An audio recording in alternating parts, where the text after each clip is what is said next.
Dear students, we will do a new module today. It's contract of guarantee.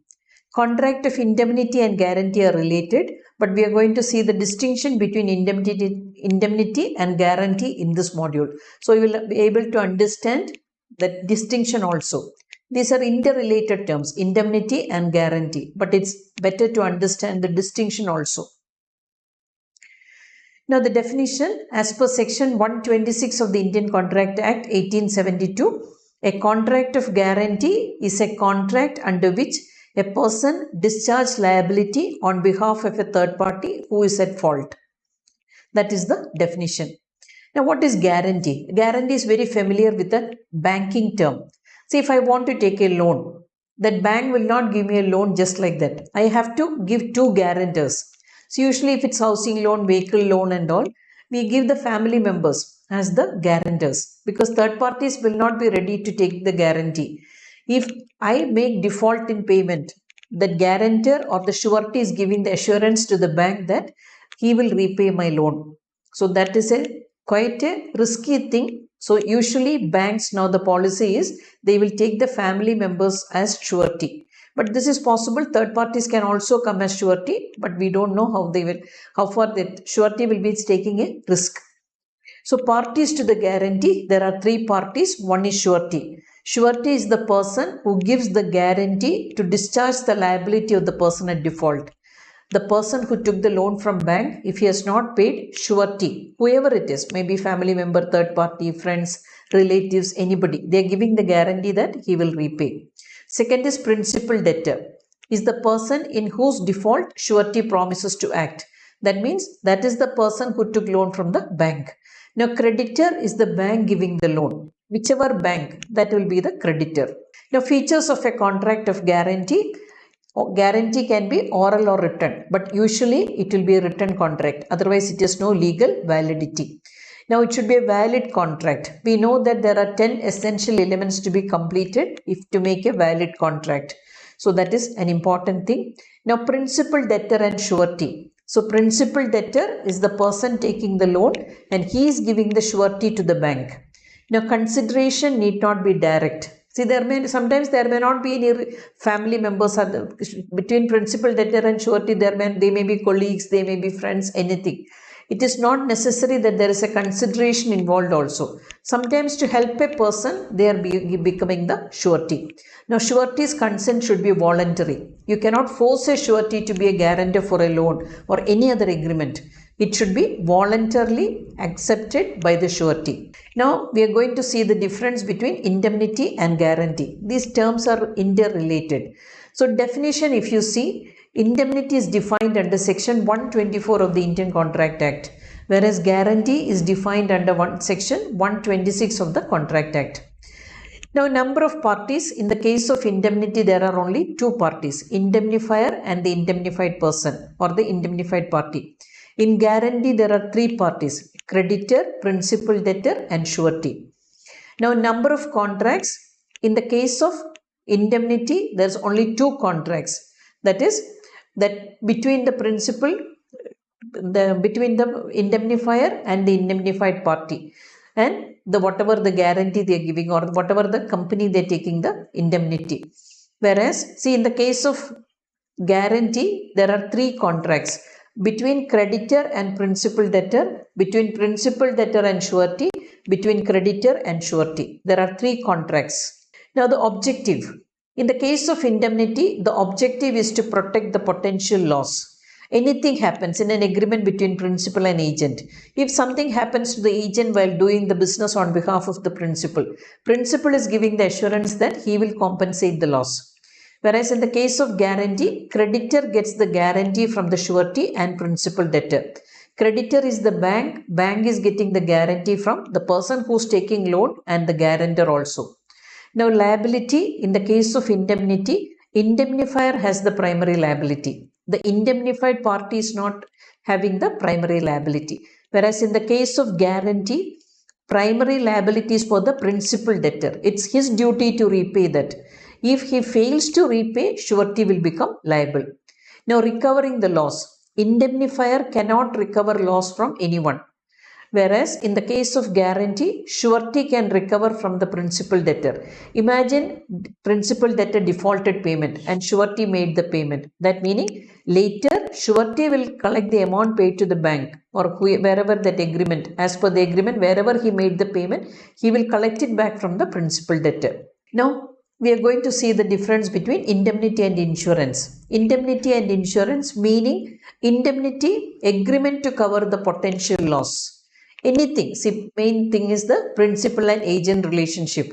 So here they are giving, principal is giving the assurance to the agent, you can do business on behalf of me. Anything happens, I will compensate. Whereas insurance, periodic payment to the insurance company to cover our potential loss. It can be life insurance, it can be health insurance, it can be anything. Now, sections for definitions. Section 124 of the Indian Contract Act has defined indemnity. Whereas Section 31 of the Indian Contract Act has defined insurance under contingent contract. Now, origin. Indemnis, its indemnities are derived from the Latin word indemnis, meaning free from loss. Whereas insurance, insurance, that is the French word and meaning is guarantee. Now, the role. In the case of indemnity, indemnification can exist without insurance. It is not necessary that. See, when I am traveling in a flight, the flight ticket when I am taking, they will ask me whether it's insurance. I want to take insurance coverage for the travel I'm doing. Sometimes I'll say, I will never take that because it's not necessary that if something happens, the company will pay me the compensation. It's not necessary that insurance should be there to get the compensation. It's the duty of the insurance, it's the duty of the airlines company to pay the compensation if something happens to the party while traveling. Now, insurance cannot exist without indemnification. A contract of insurance is always with the indemnification, that is to compensate the loss. And who is giving the guarantee? The insurance company is giving the guarantee. Now, nature, affected party will be compensated. Sometimes it can be a third party. See, in the case of car insurance, if something happens while driving to a third party will get the compensation. Whereas the agreement will be between the car owner and the insurance company. But the third party suffered the loss and he will get the compensation. Now, in the case of insurance, regular premium payments are made to guard against losses. We are paying monthly payments to make not to suffer loss, or if something happens to the life or any hospitalization, anything, insurance company will repay the amount. Now, features of guarantee. Principal debtor is there and he should be competent to enter into contract. Insolvents, bankrupts, convicts, or person taking sentence for a jail term, person punished by the Indian Criminal Code, or person taking treatment for psychiatric treatment, they are not capable of entering into contract. Now, consideration is a must in the case of guarantee. Consideration is a must because, see, if I am taking a bank loan, if I am a surety, there is a principal debtor has to repay the loan to the bank. That consideration is there. For that consideration only surety is coming into picture. Now, misrepresentation will make the contract invalid. Imagine if a minor is entering into a contract and misrepresenting that he is a major. That meaning the entire contract is invalid. Now, discharge of surety from liability. How a surety will be discharged from the liability? First is revocation by sending notice to the creditor. If I am a surety, I can send a letter to the bank saying that please discharge me from the suretyship. I am not ready to continue. Second is death of the surety. If something happens to the life of the surety, then he will be discharged from the liability. His legal representatives will not be liable for that. Third is variations made by debtor and creditor. If they are, instead of the existing contract, they are making a change in the contract, then also surety is discharged from the liability. Now, discharge or release of principal debtor by the creditor. Imagine principal debtor has repaid the full amount and there is no contract between the bank and the principal debtor now, or the creditor and the principal debtor now. So, the surety's role is also not there now. So, that is he will be discharged from the liability.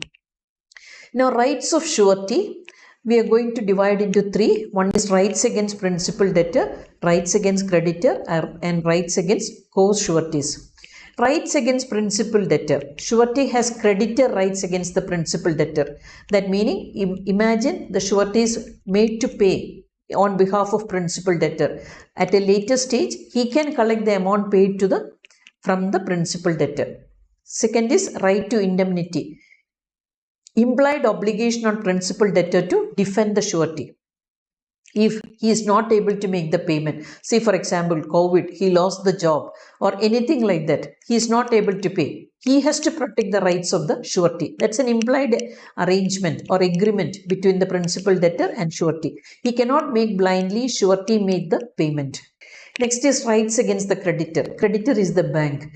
Right to creditor's securities. Imagine principal debtor has pledged some securities. So the surety can insist the bank to sell the securities and collect the money. Next is right to sell the securities. See, for example, housing loan. Property document will be with the bank. That meaning the surety can insist, the bank can sell that and they can raise the amount. Rights against the co-sureties. See, in the case, more than one surety is involved. That means, what is the rights of the right surety against the other sureties? Release of co-surety. See, one person, see, when they release, they want to release the suretyship. One person is released, meaning other sureties will be responsible. So, until everybody is released, the remaining sureties will be liable for the contract.